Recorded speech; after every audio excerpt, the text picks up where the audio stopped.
Secretary of Defense Pete Hegseth is heading to Guantanamo Bay today as the U.S. ramps up migrant detention operations at the military outpost in Cuba.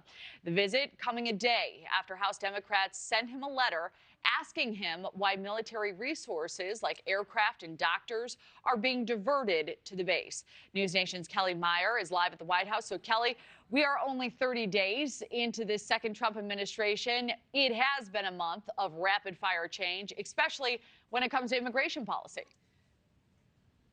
Yeah, to say the least. I was talking with sources with coffee meetings yesterday from the White House, basically saying that it feels more like 100 days rather than just 30 days with the amount of executive orders and actions that he's been signing and the action in general that we've been seeing here at the White House. Almost daily impromptu press conferences, a handful of joint press conferences with foreign leaders in the halls of the White House. And the White House sees this all as promises made and promises kept, they say. So let's see where things stand on some of those top issues, like immigration, like you said. Defense Secretary Pete Hegseth set to travel to Guantanamo Bay today.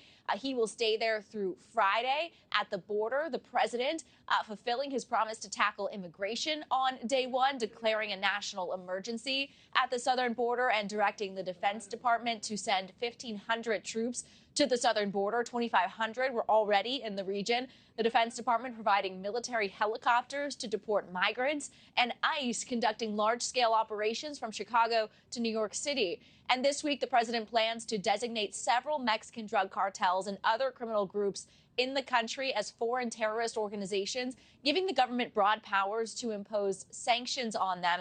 And that comes as President Trump reportedly expands the CIA's use of secret drone surveillance flights over Mexico as the White House steps up the fight against Mexico's drug cartels. I think they're doing a great job. You know, you have people that are hiding. We have professionals that are hiding. That's what they've done for a big part of their lives. And they're criminals, in many cases, very serious criminals, including murderers. And obviously, they're not easy to capture, but they're being captured in record numbers. And that was President Trump on Air Force One talking about the ICE enforcement operations happening around the country. We are watching, of course, today for potentially more executive orders to be signed. This is something that we've been seeing the president do almost daily here in his first 30 days in office. We're expecting more of that, as well as a push for his effort to now work more with Congress. He's even teased a meeting with Democrats here at the White House, potentially next week. Kellie. All right, Kellie Meyer live at the White House. Kellie, thank you. Thanks for watching, everybody. Go to joinnn.com to find NewsNation on your television provider. Also, don't forget to click that red subscribe button below to get more of NewsNation's fact-driven, unbiased coverage.